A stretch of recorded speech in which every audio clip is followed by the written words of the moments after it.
mornings at school we have a school-wide assembly for flag raising and such. And this week's theme was what we are thankful for. Was it for Thanksgiving? Sure was timed that way. And so anyway, the head teacher asked some of the kids what they were thankful for, and you couldn't write this because you'd say it would be fake, but the first kid said, my Ultraman cards. It does make me feel like very Muppety. It looks more natural than, I think I was very slubby. This puts me a little bit more. Yeah. We're going to have good posture. Lobster posture. Lobster posture. I want a lobster poster. Lobster poster. Lopso. Emily and Peter are not here. So these days, I've been kind of telling you that I've been having like incidences where I perceive that people are perceiving me as high maintenance. Uh-huh. And so something that's happened recently, we went over the 5 senses in class. And I taught... Are your students feeling that you're... No, but it will come around to...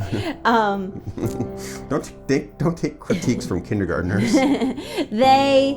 So we learned the 5 senses, and for the sense of touch, because each one I was trying to incorporate more full sentences, and for don't touch, I taught them, don't touch me.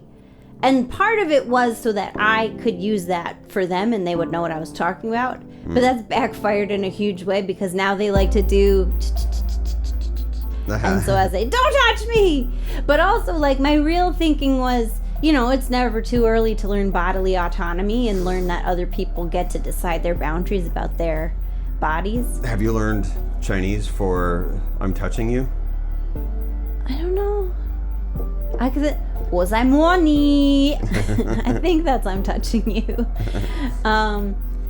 But so teacher Carly, who's my co-teacher, took this as like, because she does see my body language, and I am, one, because I don't like to be touched too much, but also because all the kids are so sick, and so I've been like hyper vigilant about germs, and like these kids don't wash their hands as best as I'm trying to teach them. So I'm like, nah, don't touch me with your germy hands. So she's been seeing this going on. So she has been clarifying to the kids, like, Teacher Emily doesn't like to be touched all the time.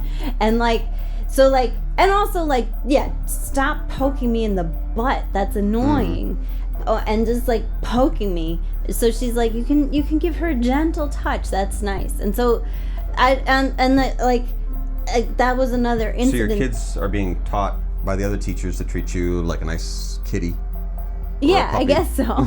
And like part of me in these kinds of situations reacts like, but I'm so easygoing. But the other part of me, I really, you know, it's not a bad thing if other people are taking some consideration in how they treat me. And so I've kind of decided to let it, if word gets out that I'm high maintenance and you have to be careful with how you treat me, I think I'm gonna accept it. Do you? Because I'm not.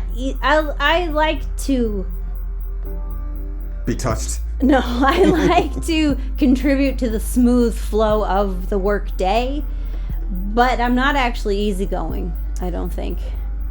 There's a lot of people that try to make us pretty darn comfortable, even though the problem being that it's not actually very comfortable from a Western point. So it's like, here, sit in a weird way in a weird place and drink a weird thing and those. Here, sit down on the tiny stool that's so uncomfortable. Yeah, I'm falling. No, in general, I think people are always looking after our well-being, but that in a way that feels more about like being a good host rather than like that I specifically have persnickety demands, which is what it feels like at school. But it also is like, don't touch me, kids, with your dirty hands that you're not using soap when you if you wash them, you're not using soap.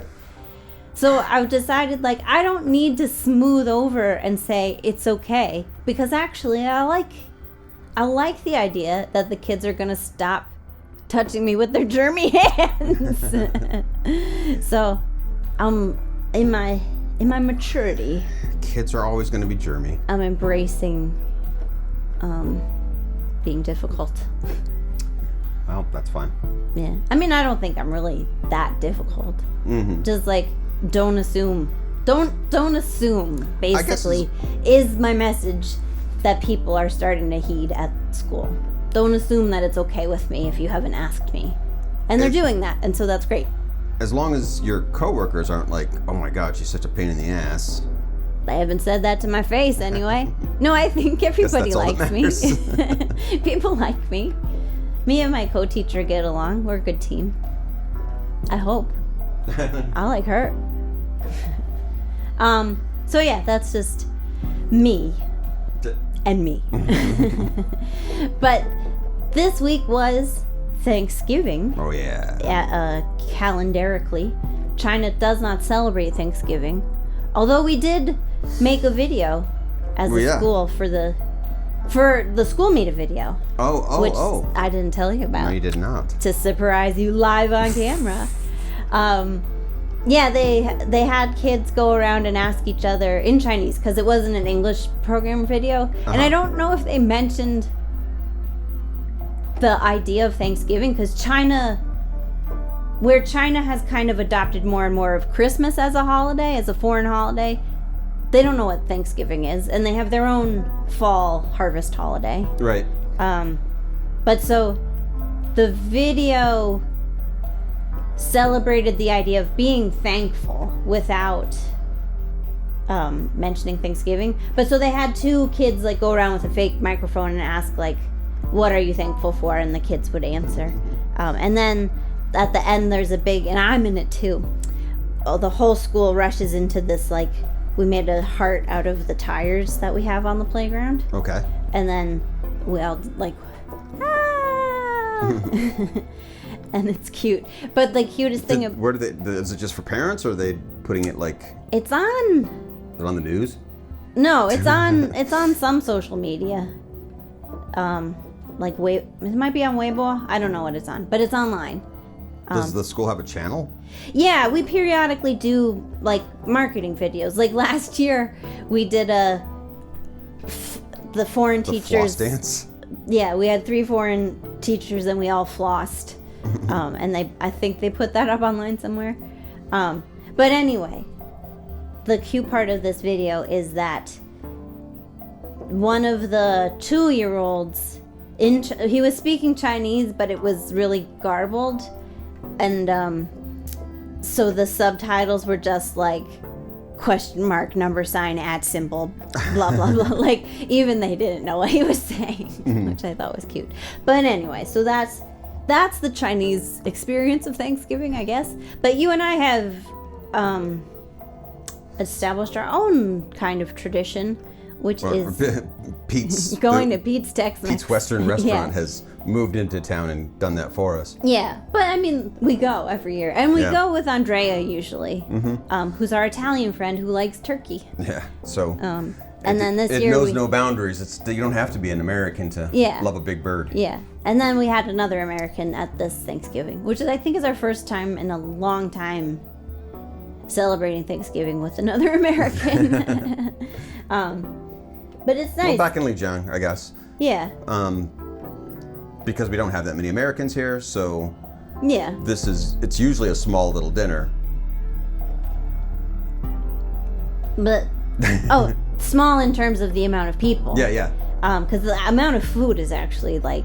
Oh yeah. It's so much food, and if your relatives are good cooks, it's not as good as your relatives make. But if your relatives are just average cooks, then I would say it's decent enough. It's real turkey. Pizza's like like a Ruby Tuesdays or like a Chili's or like a family style restaurant with a bunch of different Western kind of stuff in it. So it's like not fast food, but fast casual. Is that what they're calling it these days? And because I've seen other people like on Facebook groups posted they went to Pete's too and whatever, it's a national all the way chain, across, and it's the same exact picture of all the same exact, like everything looked exactly what we had. So they're getting packets, but it is a juicy turkey. It does have actual flavor. It has all the right, and it's like our spices. Fourth year in a row, so it's like, this is what we do now. It's the best you're going to get, and when you don't get turkey and stuffing and cranberry sauce and cider, it actually is like... It's a godsend. Yeah. Like, so much so that we even had leftovers. Well, we had leftovers so we went to the restaurant to have like a night out with our friends for actual Thanksgiving night. Because they very nicely, for a couple years in a row now, treat us to Thanksgiving dinner. The restaurant does. And they're like, well, you can come Wednesday, Thursday, or Friday. And we're like, well, Thanksgiving is Thursday, so we'll come Thursday. But then Friday we noticed on the app, they deliver Thanksgiving dinner. So we got Thanksgiving dinner leftovers delivered on Friday.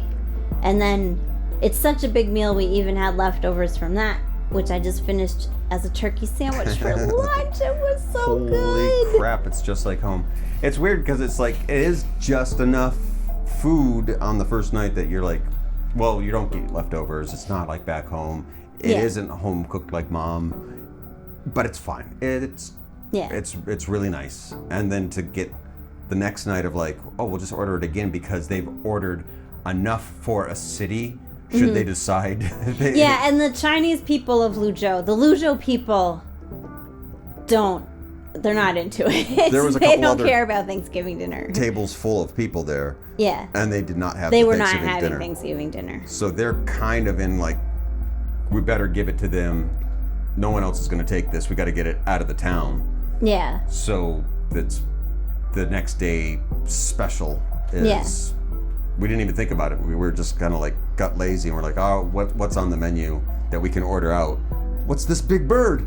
Yeah. Oh my God, it's Thanksgiving still. Yeah, and because we have gotten, like, so the past 3 years we've gone to the restaurant, but then the years before that, we did get takeout Thanksgiving dinner. So we knew that was possible. Yeah. And it just comes in like 17 plastic packages.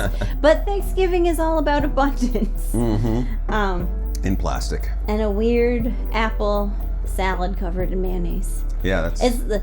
It's like an QP. apple walnut salad made by someone who's heard that that's the name of a dish, but like doesn't know anything else about how to make that salad.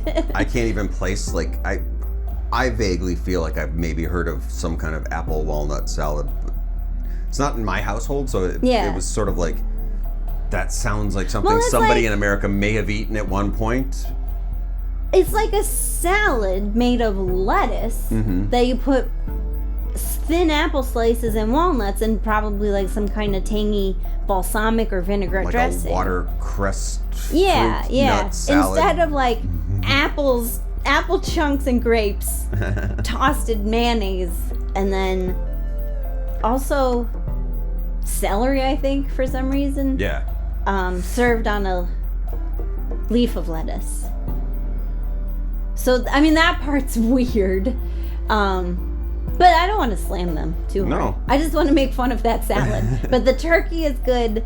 The stuffing is all right. The dressing is all right. Because technically, I don't think it's stuffed. That was something we brought up with Andrea.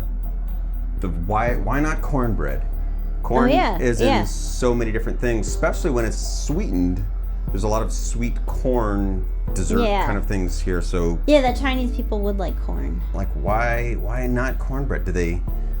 I mean, we mentioned when we first got here, the food is so spicy, and they like beans, and they like rice. Like, why wouldn't Mexican food go over well here? Yeah. And then we didn't think about it for years, and then all of a sudden Pete's showed up, and we're like, well, of course. Not that people are driving to... banging down the doors at Pete's. It still seems the desserts are most popular. Yeah, that's true. Because everybody loves desserts, and their desserts actually are. They have very nice cakes and like they're real made with butter and cream and ice cream. That you don't always get high quality ice cream. Although you can buy Haagen-Dazs in the supermarket. But I think it's I don't know. I was gonna say something, but I don't know how Chinese people feel in Luzhou about Western desserts. Food. No, I do know they love desserts, but Western food in general, because there's something of a status element to it as well. But Yeah, and Thanksgiving they didn't go that far. No one's going for the turkeys. So but we did. When we made our video for Thanksgiving last year, we did not force our Thanksgiving friends, our Chinese friends, to have a real Thanksgiving dinner. We had that with foreigners. And then with our Chinese friends, we had hot pot, but we made them read. Hi, you are eating fat birds. Tell Ben Franklin, quail's eggs are divine. Giblets. Giblets. How many potatoes until you can call bingo?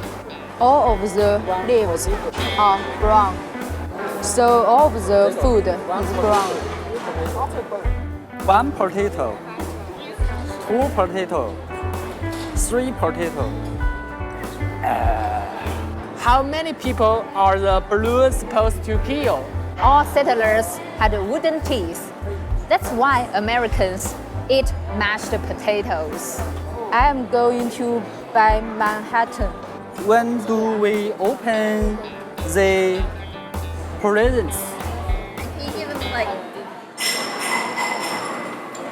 We wrote a script of thinking of, because we every holiday have a thought that it's just so out of place, whatever Chinese holiday is happening, that we're like, is this the one about like leaves or ponds or the rabbits and like what happens during this holiday? And it all kind of bleeds together. On New Year's, is the New Year, is that New Year for fireworks? Well, it's fireworks, but for a different kind of fireworks, but it's on a different New Year's, but it's kind of like Christmas, and there's a Santa sometimes involved. So for us, the holidays here are insane. It's strange because China is starting to celebrate 2 sets of holidays. Right. They have their traditional holidays, and then they more and more, especially because of schools like mine that are teaching American holidays to their kids as part of their cultural education, more and more they're also celebrating foreign holidays. Like they have their own Valentine's Day in August, but then they also celebrate February 14th. 11/11? No, 11/11 is Singles Day in November. That's the opposite of Valentine's Day. The opposite. Yeah, and that's really just a shopping holiday. But America is full of shopping holidays too. Right. Yeah, so like what is the difference between any of them? And that's kind of where we came up with the idea of, well, we were thinking of like, if we were Chinese and you were trying to tell us what was a Thanksgiving dinner. Right, and then it came from also my experience of like telling American customs to kids. Like when you boil customs down to their basic facts, they all sound ridiculous. Whether it's the Chinese Dragon Boat Festival, a poet commits suicide and we threw rice in the water so the fish wouldn't eat him, or American Christmas, a fat man comes down your chimney and leaves you presents, but if you've been bad, he gives you coal. Or Spanish Christmas, if you've been bad, Santa's helper stuffs you in a sack and beats you with a bat, I think. So like when we distill our traditions down to the facts, they sound ridiculous all around. Yeah. And so like that's not the experience of our traditions, but we thought it would be funny to make a video from that point of view of like foreignness is foreign, right? So, basically. So that was kind of like a cool one of our first attempts at like really writing a script, getting some friends to act it out, and particularly difficult being that we had to translate the jokes, so that they could tell them, which sometimes they. Yeah. Some of them got the jokes and some of them didn't. I mean, you can tell whose English is the best in that video. Yeah. And she was really helping out with everybody else as well. Yeah. So that made for a fun Thanksgiving. Of like, what a weird, how do we celebrate Thanksgiving here? Like, we did it by like and making a fake one. You and I is making fun of America. Yeah, essentially that's what happened, isn't it? We like making fun of stuff. But I mean, on a broader note, because I think about this every time we celebrate any holiday, whether it's Chinese or American, of like, well, holidays, philosophically to me, I feel like the purpose is to like cement your closeness with the people around you. And so like when we celebrate Mid-Autumn Festival by having mooncake, that's not yours and our holiday, but like participating in it feels, even if we don't get it exactly, it feels like we're a part of things. And then that's where like Easter we're not going to celebrate because I don't have anything to do with Easter. Yeah, there's nothing happening here that would be like a participation. Like, we're not going to host an egg hunt for our neighbors. Right. I mean, if we were to like somehow, because regionally we like to eat rabbits apparently around here, if we could tie in Peter Cottontail, that might be fun one year. But that you eat him. That would be a nice little children's piece that we could write at some point. Whereas like Christmas, there is kind of a Chinese celebration of it, and like you and I kind of feel like outside of the religious aspect, the trappings of Christmas are for kids, and maybe you feel differently, and that's your right. But like, so Peter and I, we don't get each other presents, and we don't have a tree because like, what are we gonna have a tree for Christmas for two of us in an apartment? Like, that always seemed unnecessary. Yeah, even in New York, it's like it's kind of a pain in the butt. What do we do with it afterwards? You can't. There's not roadside. I mean, I guess there is, but they all pile up on the side of the streets in New York. And we just don't get each other presents because we're miserly. Or every day is a present. Yeah, I mean, we'll buy whatever we want whenever we want it. But there is the, like, people give each other apples, and then you and I go out to dinner, and that feels festive. And then, like, Thanksgiving, we have this Peter's celebration, and we celebrate with our other foreign friends. Because before Peter's, we didn't do anything for Thanksgiving. Yep. And like our first year, we were supposed to get that day off because we're Americans and that was in our contract. And our head teacher forgot, and we forgot, so we didn't do anything for Thanksgiving. And that, you know, I guess you could feel sad about that. I don't think we did though. No. I felt sad in university when I did study abroad, and we had like a fake-o Thanksgiving in Spain, and like that just made me miss home by having a fake Thanksgiving, whereas like now this is our home. I don't know. Well, I don't know. I think like the duality of the holidays is like it is a larger cultural thing you can participate in, but you're also allowed to like choose your own expression of participation, I think. And how close were you to it before? Like, is it because the holiday, or is it because like your family? Like, and it might have coincided with that was like 3 months into my program, and it was like, oh my God, I'm so sad and I miss home. And when I was in Spain, right? Because then after that, I often had to work on Thanksgiving. Right. We worked in a weird field that holidays didn't mean anything to us back home hardly. Like you because we had a newspaper. We worked at a newspaper, so like the newspaper had to come out the next day, so we had to work on the holiday. Right. So you going home would be like you'd go home and everyone was already there and kicked off their shoes and pajamas and eating turkeys or whatever they're doing.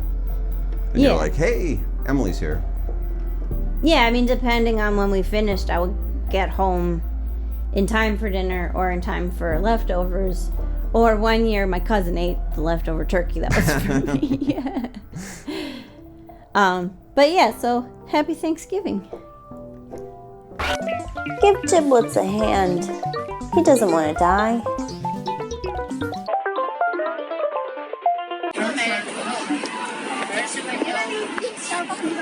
啊，我是老板哦。啊，是不是你卖酒？我婆娘说订了2个了嘛。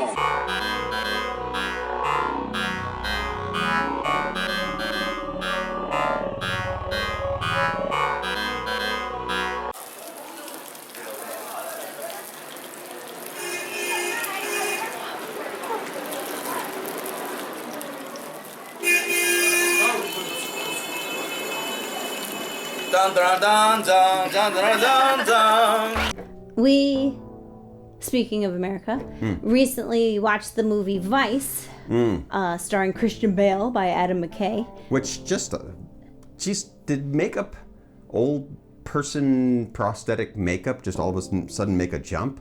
Or was there partially CGI? Like, all the makeup of, Christian Bale, like, I really had to, like, look at, is that him? Yeah. And that, like, it's about Vice President Dick Cheney. Okay, and spoilers, we don't deal with... Yeah.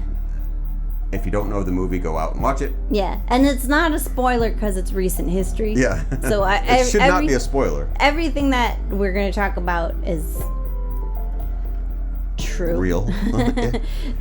As far as we can know the what truth. You believe. Yeah. But yeah, the prosthetics and the makeup were amazing. Yeah, I was really, because we all know Christian Bale, blah blah blah. He gets skinny, he gets fat, whatever. Yeah, and that's such a Oscar bit of like, oh, they completely transform themselves, but it isn't just like, it didn't just look like a fat suit. No, I really thought it was a different guy. Yeah, it looked really good. But aside. what I appreciated too, like he looked close enough to Cheney, but if you like looked around his mouth, like, it's still Christian Bale. Well, sometimes when he was doing an old man voice, it came out like Batman. Yeah. I'm Dick Cheney Batman. But I did like that they made, like, a gesture to making the actors look like the real world figures they were playing, but didn't go nuts with it. Right. Like, Tyler Perry did not look like Colin Powell. Right. And I don't actually know what Donald Rumsfeld looks like, but I don't think... I think Steve Carell had the glasses, and that was it. Well, what he did was he did that lip thing. Donald Rumsfeld has this... He does this... which just looked like Michael Scarn going like, I don't want to... But yeah, so that also aside. Yeah. Well, not quite, because okay, so biopics in general. You and I, maybe for different reasons, but both don't generally enjoy them. Mm-hmm. What made me want to watch this one, because you said you were surprised I had even picked it to watch. Hearing Adam McKay talk about it, what I think is boring about biopics is that they are often presented as like a sterile, objective history lesson on this person's life. Whereas in any piece of text, there's going to be authorial intervention, because that's who, that's how art works. Yeah. But I think there's this pretense, like you were saying, the Queen.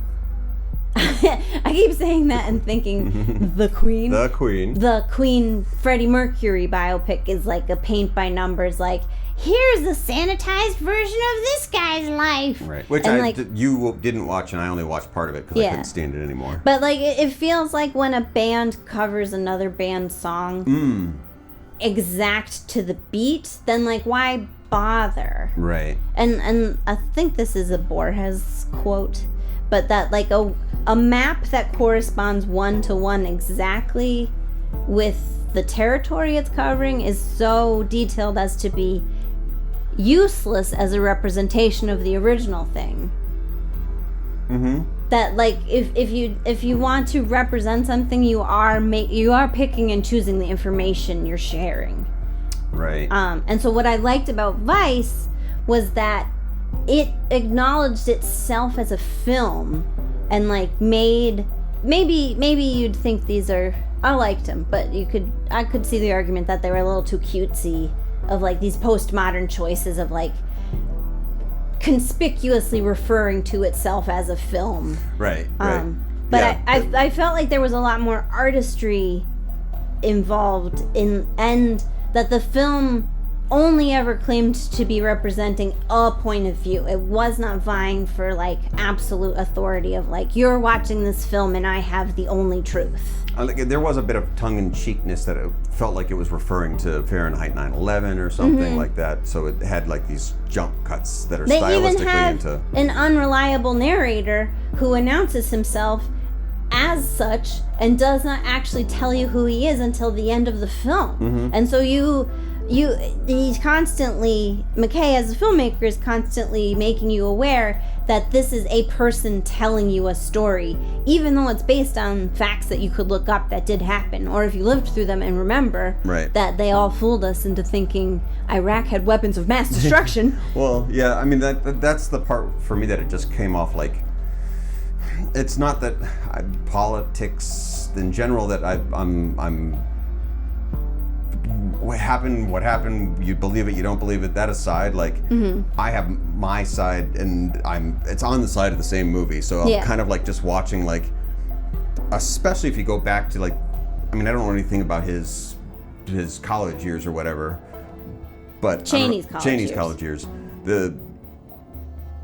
Basically, it's just kind of like watching the news over the last 20-30 years, like I'm just kind of getting the facts of that's fair. I feel like, who are you making this for? And it's certainly not me, because you're just telling me the stuff that, like, I didn't learn anything other than, like, he was kind of a bungler when he was younger. Doesn't really help me, and that's my problem with bio stuff anyways. Like, I don't know who is it made for. Is it made is this your cliff notes rather than, like, if you don't live through it, I mean, that's fine, you're born when you're born, but whatever you're watching it for, are you trying to gain the facts so that you can talk to other people about Dick Cheney or Freddie Mercury? Like, if you don't know these facts already, all they're giving you is the cutout hit moments of, like, and this is when Freddie Mercury decided to not use a microphone. And here's where Dick Cheney, and they even make that with, is this Dick Cheney's moment of, like, when he decided he was going to change the world? We will never know. I mean, so it is all, as a movie, it's well put together and so self-aware that, I mean, it's a great film put together. Well, and I also just feel like I'm watching, like, a flashback of news from, like, my entire adult and childhood life, going like, yeah, I know, stop telling me. Here's where I think that's a really good question to ask, is, like, what is this for? Is it Queen's greatest hits, which, you know, is a good album, or because you never listen to the B-sides, which all kind of suck. Yeah.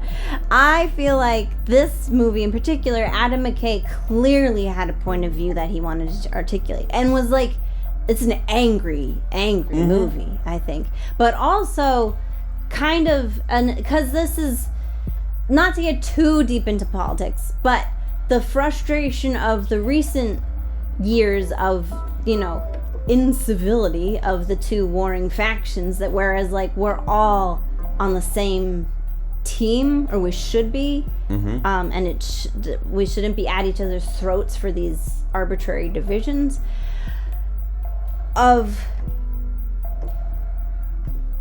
the rallying cry after Trump got elected, that it was liberals' faults for not understanding how insecure working class white people were. And so I feel like this is, I mean, it's very much made in the Trump era to look back at this previous Republican presidency and vice presidency as an attempt to understand, like, what made him that way. And I don't know that the movie provides a satisfying answer, but I don't think that it has to. I think that's the asking the question was the important part. There isn't really a satisfying answer, because we're stuck in what we were stuck in, and everyone's upset. Whatever side and you're he in. even says, the narrator says in one, he shows a conversation with Cheney and his wife Lynn at home, like, there's no way we could know if a conversation like this happened, but we can guess based on, like, what happened next. And so I feel like it's an attempt to understand someone whose actions you think are so reprehensible.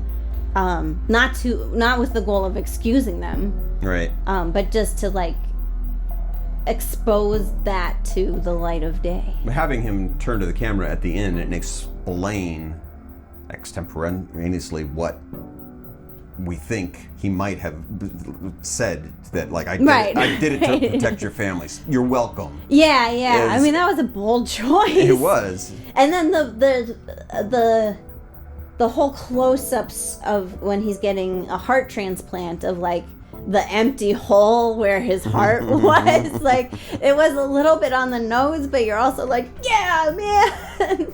So I thought it was like, it's not a fun movie, that's not the right word, but I thought it was an interesting application of the biopic. Right. Whereas so many biopics, I think, are duds for the reasons that you've said. Yeah, I mean, really, how close are you to whatever...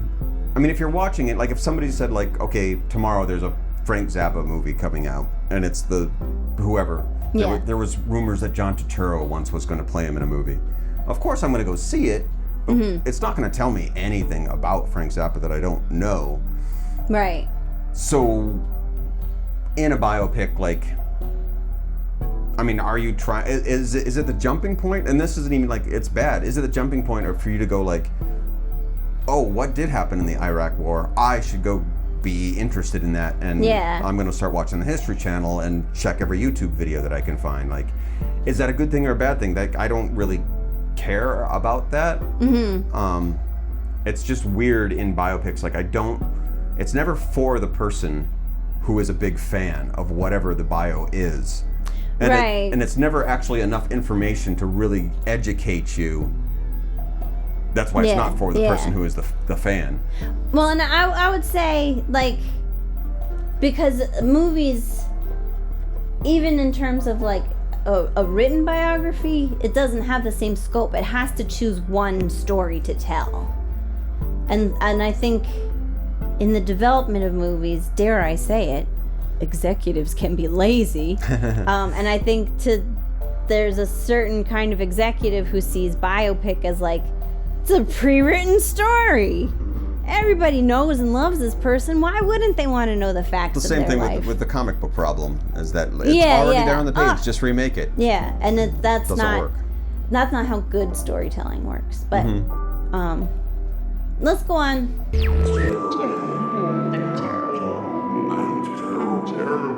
I'm terrible.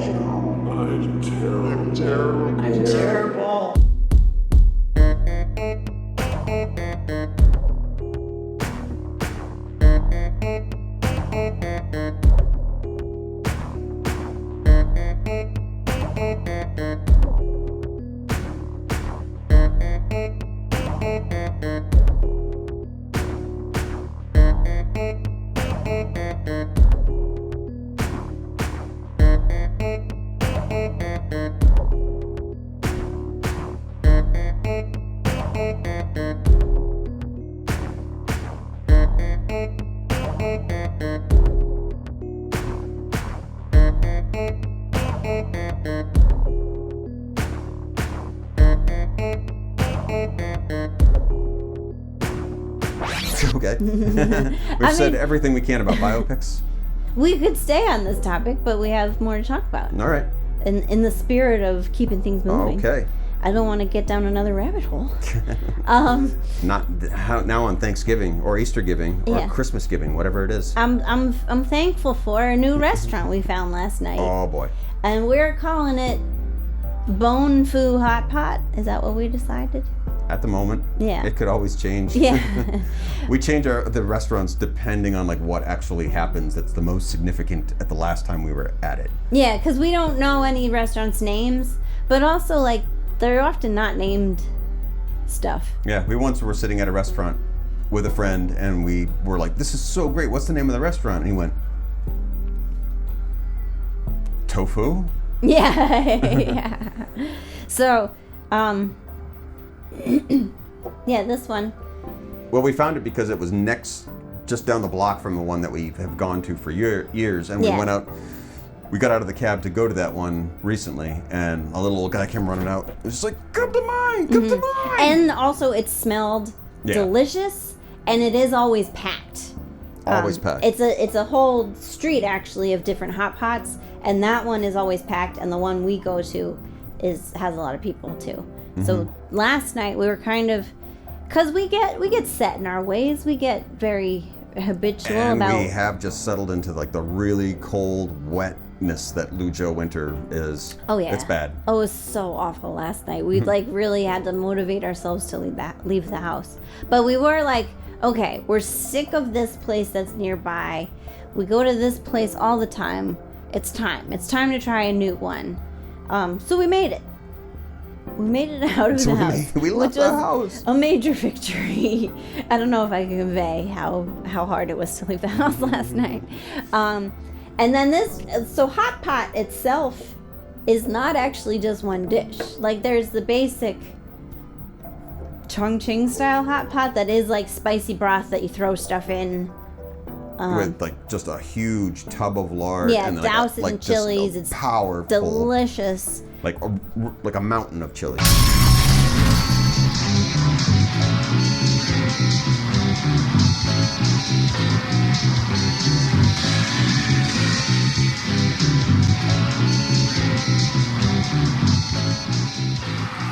Hot Bowl, brought to you by Spice. Our player tonight is Emily. I'm Georgiana here in the studio with Frank, and we're about to jump feet first into the most intense soup competition in the world. Emily's putting together her dipping bowl, a nice helping of garlic, and then you've got scallions and cilantro. Lots of greens. Next, the fresh chili pepper. The fresh can really make a difference.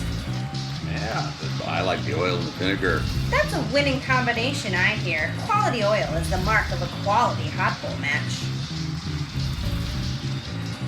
She's skipping the salt and the MSG. Those are key flavors for some players. Every player needs to have their own bowl. And the meatballs are in. Let's get started. It's a humid night around the boiling table tonight, and our contestant Emily is preparing for a round of individual gastric gymnastics. But there's also like many variations on that theme.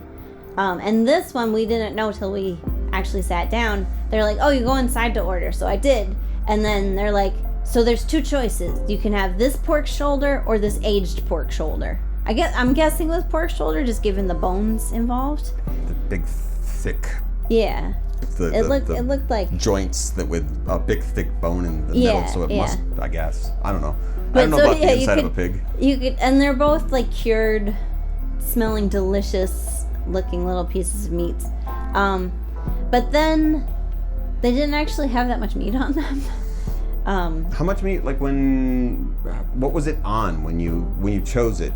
Was it like on a list, or was it like you saw? No, like it was like trays of this one and then trays of the aged. And was it in the skin? Because by the time it was in the skin. After it sits in the pot for a really short amount of time, it just because it's already pre-cooked. Yeah. It just went. Yeah, so like the fat broth renders and the skin smokiness gets into everything. And then I'm always like, are we doing it right? But so I was looking around to see, are other people eating the fat and skin? And they were, but I just don't like that texture. So we just enjoyed like the presence in our pot because there was other vegetables and stuff that we could put in and some tofu. The regular like what we're used to of meat pieces were delicious. Yeah. It's just that most of it really is the idea, the delicacy was this fatty skin. So we did it wrong, but we're getting to a point where we don't care. And as we got further into it, we realized that it didn't come with root vegetables or anything that would really disintegrate. They were fibrous vegetables and hard beans, that everything that needed to stay in the pot for a long period of time. Everything could be boiled for days. Yeah, so once all the meat flavor, again, pre-cooked, smoked, and all settles into the water. It infuses the broth and then everything in it. Into the mustard greens and the beans and the tofu and even the rice noodles. They're made from sweet potato flour and then like made into a starchy kind of noodle. And they're see-through and they're like big and thick. And they're so chewy and yummy. It really like it has the hardiness of like going into like a potato. And it was like perfect, even without like that. I mean the noodles were pretty hearty, but like we picked a lot of lettuce and different greens. I run into this problem with my students when I tell them what we're having for lunch. It's like, well, it's cabbage or greens. I don't know what they're all called. Because there's a bunch of different kinds of greens. We eat so many different kinds of leaves here, and I just don't know what any of it's called. Yeah, I've had some of them I've never seen before. Some of them are like close to collard greens. Some are close to spinach. Yeah, pea greens. A lot.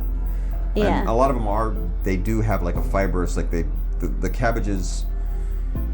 Some of them are really thick and they're like tough to get through usually, but because I think this is meant, even the tofu itself was like. Our next tofu is a tofu that's been pressed flat, dried, and smoked, so it has a smoky flavor. Peter and I, of course, call this smoky tofu. It also is delicious.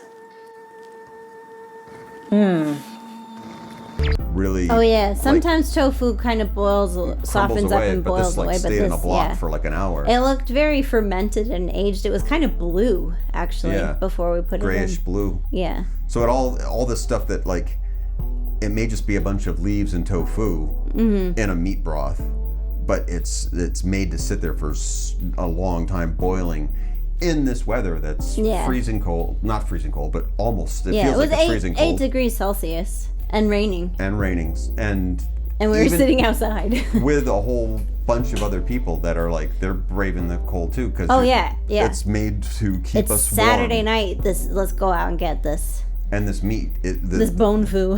The bone fu it's made to permeate, even the spices with the peppercorns and everything. If you're sitting there for an hour with friends, you kind of forget, even though you're sitting outside under a tent in the rain, you just start to like, the whole warming process of the inside of your body is just like, it's good until it all wears off and it boils down, and then you're like, oh my god, it's cold out, let's go home. Let's go home. but it was really good. It's not like we're the only ones that are out there, like we're trying to do as the locals do, and it's just funny to actually be like, why would you go outside? Oh look, because this is what everyone's doing. Because this is where the food is. Well, and that's we get in these ruts, and they're tasty ruts, but then, part of living in Sichuan is that the food is just an amazing variety. And we've been learning this since we've been here. Like, if you've heard of Sichuan food, you know that it's spicy. But it's actually, there's so much variation in that spice in terms of like, the level of spice, and then like what notes are added to the spice, and what kind of cuts are, like literally how the vegetables and meats are cut to be in the bowl. So we're really lucky. It's to be in like this part of the world and like just trip on world-class food outside our door. And it is this. I think it's because it's all so powerful. I mean, it definitely took us. We ate the same thing for 1 year, and then started to branch out. And the initial sense of the red pepper and the peppercorn is just so overwhelming that like, I couldn't taste anything else. You couldn't taste anything for days. Like, you're done, and until you start to see.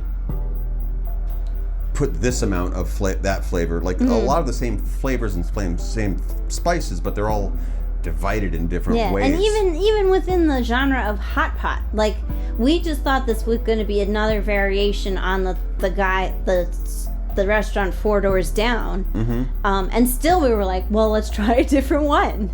Which is we have 2 hot pots like on either side of our apartment. And they're different, and so we go to them for different tastes. Reasons. Yeah. When a little old man comes running out of a popular corner and says, "Come eat," like you listen to that man. Well, but we didn't though, because we were. Well, not for a couple of weeks. Eventually, we did, but we didn't at that point because we're so dedicated to the place that we usually go. We've been going there for years. We know the owner, and so like we wouldn't think like. I don't want to betray her. Right. So I don't want to be even seen down the road at another place. But because we're thinking it's just another hot pot. Yeah. it's not even the same restaurant. You might have as well said like one is like not even Chinese the same food and the hotpot. other one's Mexican food. Like it's not. Yeah. It's not the same beast at all. So it's. And So it was really exciting Yeah. to find. And I'm sure the this. one next to it is a fish one that has stuff that we've never had Yeah, before. and, like, yeah. But they all have peppercorn and they all have spice in it, and you make your choice of how much spice you want in it for safety. Yeah.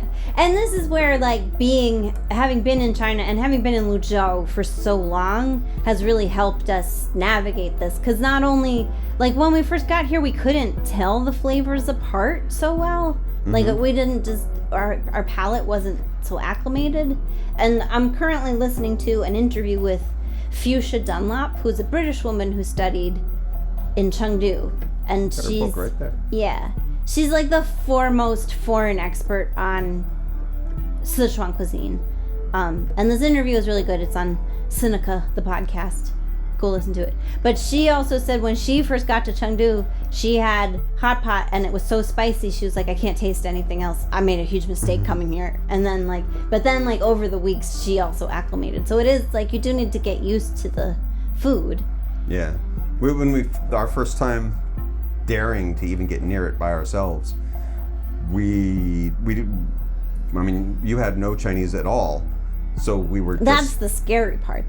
we were just go for it, but we didn't even know how to order any kind of like drinks or refreshment or anything else that might just like, what is it? Can it come with bread? No, it can't come with bread. Don't be an idiot.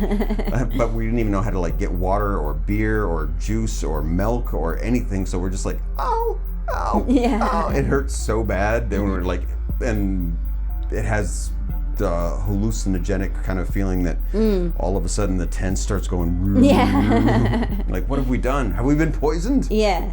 And then there's also so we did get 𝗣𝗪cie's book. My sister gave it to me for Christmas that year, that first year.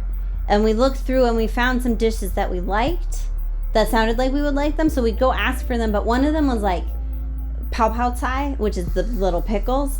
Which is delicious, but is also like in our area, it's not a dish. It's like comes as like they'll scoop it on as not. It's more than a garnish because you are supposed to eat it, but you don't order as a dish. You just get it with your food. So we'd go places and order it, and they'd be like, "What are you doing?"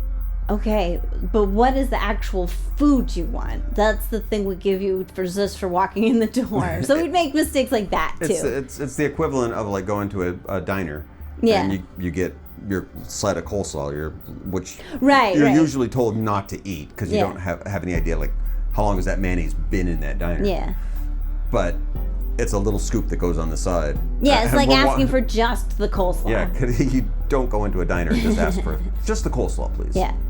So yeah, there was that kind of learning curve, and then also just like not knowing any language. I remember our first, she wasn't our boss, but she was a teacher we worked with. She had written us out a list of dishes, and then you were still vegetarian at the time, so we picked out like all the vegetarian ones, so we could get vegetables okay. And then we kept ordering 𝗵 tofu, which isn't vegetarian, by the way. It's a tofu dish with pork on top. Yeah, it's like meat crumbles all across the top of it. And like we kept ordering that until you were like, I don't really like this dish. It's super spicy, and the tofu itself is really, really gelatinous and squishy. Yeah. So there's like almost it's kind of like custardy. Yeah, almost. it becomes custard with a meat crumble hamburger flavor and now on top. I like it as like if it's one of a couple dishes, and if you put it on rice to kind of beef up the texture or like have that textural exchange. Well, I think but it's like we're just eating 𝗵 tofu and pickles. That's the thing, is we're that like, this isn't food. We're getting a side dish and a garnish. Yeah. And given what you put 𝗵 tofu with, it's a nice side dish. Yeah. But we were like, what's your main course? Like, you don't get main courses. Like, maybe for lunch you get like a bowl of rice or a bowl of noodle kind of dish or something with meat or whatever on top. But for dinner, if you're going out, you're like, I'll have a steak. Is there potatoes on the side? Like, you don't have like, this is my dish. Everyone eats from the same, so you kind of have to be like, I want a little scoop of 𝗵 tofu. Like, you don't sit down to we spent a good hunk of time actually sitting down to my plate of maputo. Ow, it's so spicy. And that's I think the bonus of going to like a banquet dinner is you get to have a little taste of like 20 dishes. Whereas like if you and I go out, we can't order 20 dishes. We have to order like between 3 and 5. Sometimes we make the mistake though of ordering a good 15 dishes. Yeah, so especially like the first time we go to a new place, I tend to order way too much, and so we can bring it home sometimes, but. Yeah, if we're only 2 people, we can't eat that much. We have the general rule of you don't know what to order, so I say order whatever you think is good. Yeah. And then you're like, I don't know if it's enough, and I don't know if it's enough, and finally we have plates sitting on top of plates, and we're like, this is all so good. We're just coming back. We'll come back next week. If I order, because in that situation, I'll order emergency dishes in case something turns out to be something we don't like. But that, again, so we're acclimated to the taste. We're acclimated to the cultural norms of how people eat here. And also I can read. So I can like pick out dishes that I know will like, and I can avoid the brain, and I can avoid the tripe. And it is like, I still feel like we're cutting ourselves off from so much experience by being so picky, but I also don't like those things. So, and like, we could have eaten the fat and skin, or we had such a wonderful meal anyway last night. It was definitely filling. It was super delicious. And it's always nice that, like, especially I notice hanging out with younger people, local people that will ask us, like, do you eat the duck head? And we're like, no, we're sorry. And they're like, I don't either. Yeah. Like, not, everybody, but it's nice to just see that, like, sticky tofu. Yeah, no, I don't eat that. Oh, thank goodness, I'm not weird. It's personal tastes, and some people don't want the sweet meats, and other people it's just not even something that you would think of. Like, I was just brought up eating brains. Like, I want a good brain. They're like, I don't see what's so weird about this, and like, it's not weird if that's what you grew up with. It's also going back to the vegetables too. Right off the bat, noticing like some of our small, like our junior students in our first year or something everyone would run out to lunch and get broccoli. You're like, oh yeah. What are like 9-year-olds doing with broccoli? Yeah. Like, no, we love it. I like the broccoli. Can I tell you about broccoli? Tell me about broccoli. Dark green in color with little bristles, broccoli most closely resembles baby trees. It's a perfect hot pot vegetable, but it's not traditionally part of the Chinese cuisine. In fact, the Chinese name for broccoli reflects this. 𝗖𝗵cie West flower. Almost interesting. Like, well, that's a big part of kindergarten is like, you can take out of your bowl the things you don't want to eat, but you do get served it. And I learned in the parent-teacher conferences, some of the kids eat stuff at school that they told their parents they wouldn't eat at home, just because it's presented to them as like not a forcing way, but also not a like you get to refuse this kind of way of like, here this is, you should eat it, it's good food. I would say I've never known a kid growing up that ate cabbage, boiled cabbage. Oh, my kids all eat cabbage. All eat cabbage, sometimes every day. Yeah. They eat blood cake, they eat chicken feet, they eat liver, they eat seaweed. These are all things I don't like. And it's stuff these kids, they're so special. And it's the vegetables that blow me away. Aside from potatoes or something obvious, but like kids really loving like leafy greens and broccolis. And stuff that's almost bitter a little bit. Yeah. It's so the opposite of back home. Like even adults, like a salad's a joke. Yeah. And the history here. Salad is a joke. Salad is a joke. The history here, prepackaged food wasn't common before the past couple decades. And now it is. And so now there are people who are eating more unhealthily, but which is probably why the gyms have started to pop up a lot more. That's true. The stigma of vegetables, you're right. Like I don't think anybody would say ew vegetables because like that's such a wide category. What are you gonna? You're gonna not eat all that food. Even as we sat at dinner last night, you were like, oh crap, we're eating this wrong. We're not eating the meat the right way. Yeah. And then you watched people for a while and you're like, oh, everyone's eating the vegetables too. So it's not it's not like that you're allowed to eat vegetables. People are throwing the vegetables on the floor or anything. Yeah. But yeah, so it was such a dreary night, but we were like very self-congratulatory. It is that to get out. But it was that's the reward you want for getting out on a cold night, is like, oh, new soup, so good. It's as much as we don't like this weather. Yeah. We like Luzhou enough. Winter. Winter in general, cold in general, rainy, wet, cold in general is the worst. But we like Luzhou enough that we want to be here. So it's one of those weird things of like, well, don't complain about it, else you should move. And it is those nights where you're just like, well, why do we live here? Like, this just stinks. I don't want to go outside. And then you go outside and you're like, oh, this is why. Which is another tidbit from the Fuchsia interview. She did say, like, Sichuan cuisine, even before the importation of the hot pepper, was known around China as like one of the premier cuisines. And part of that was that the cuisine is a specific response to the weather here. So it is like everything wants to make you feel warm and dry inside because it's so damp. Like in the summer it's damp, in the winter it's damp, but the food is doing its best to like drive that damp out of your body, right? Because you don't have a heater.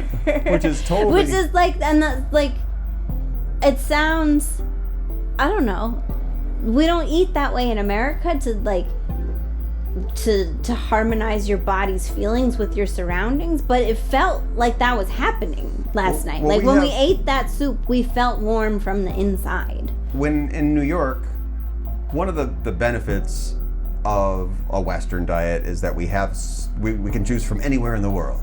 Yeah. America, love it. We can do anything we want.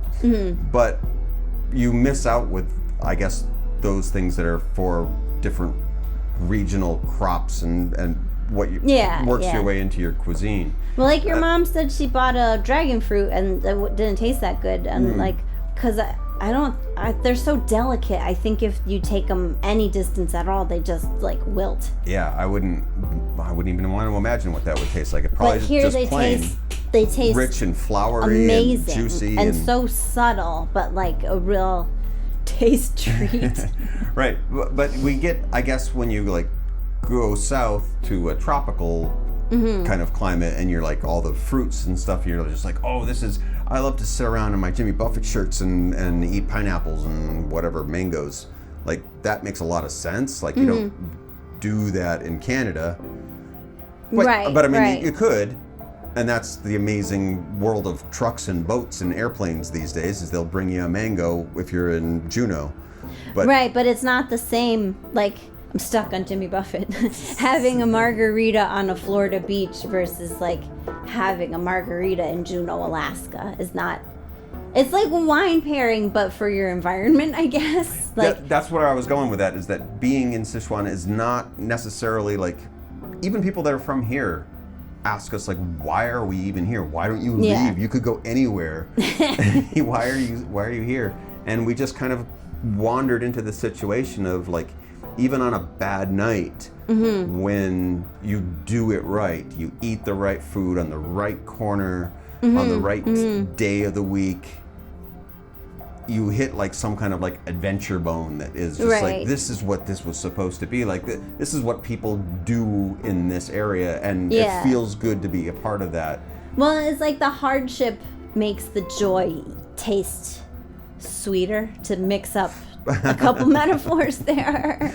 Mix up your hot pot. Yeah, if everything is so comfortable, and then you have the most luxurious whatever, like, well, I wouldn't say no. I wouldn't say no to being comfortable and luxurious whatever, but it does, like, we fought our way out in the rain and then had this delicious soup that just like engaged all the senses, and it smelled so good, and it warmed us, and it just felt like we got a side of peanuts that was I'm rapturous about this meal. They were like they were perfectly meat calibrated nuts. to go with the savory tang of the meat and the smokiness. Because when we ate them first, because they came out first, we ate them.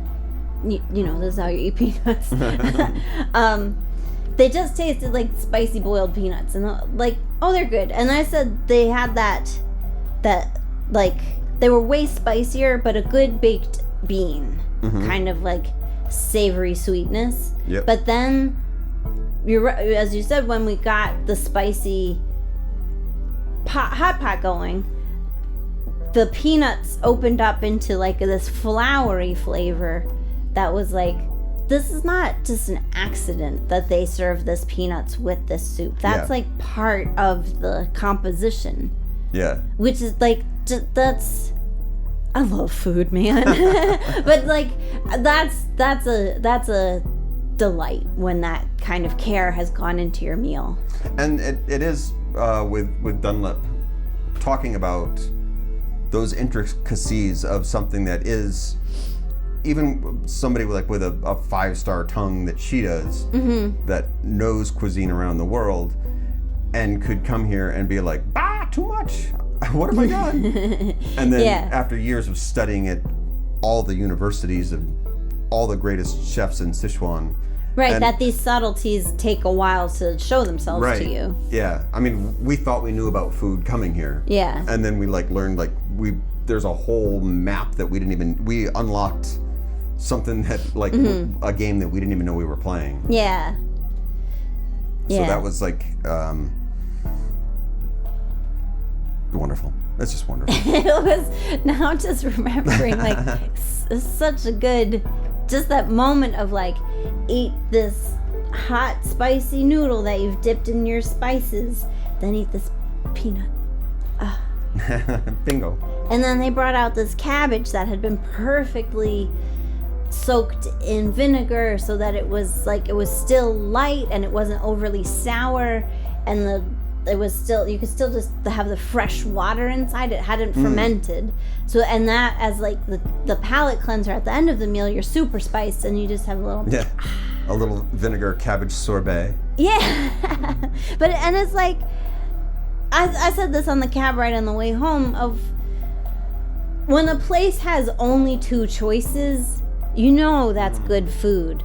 But it is it's a little garage on a street corner and a bunch of tables and umbrellas. It's nothing fancy. Yeah.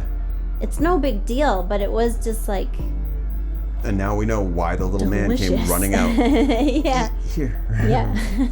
That's always our. And of course, you're going to somebody that runs at you and says, "Eat your restaurant." You're gonna say, "Why?" Right. But I mean, because everybody's gonna say, "Eat at my restaurant." Right. But we've found that almost has always paid off for us here. Yeah. Every time that somebody's run out and said, "Eat my stuff." Everyone, if they're seriously passionate about you eating there, they're usually right. Yeah. I mean, Which I wouldn't, you know. It sounds like hyperbole, but if you have enough confidence to run out into the street to a stranger and say, "Eat my food," you probably know what you're doing. I don't know if that rule applies outside of China. I mean, if you went to 4th Street in New York City and all the Indian restaurants, they were equally as aggressive, but they were all the same restaurant. None of them that great. Well, and there's good Indian restaurants in New York, but not this strip on. In Europe. Yeah. Do they ever? It's a very tourist, you would picture it as a touristy kind of hey, come get your authentic blah blah blah here, and it's all pictures on the menu, and which I've previously weighed in on that. Pictures outside of China, no good. Pictures in China, I need them.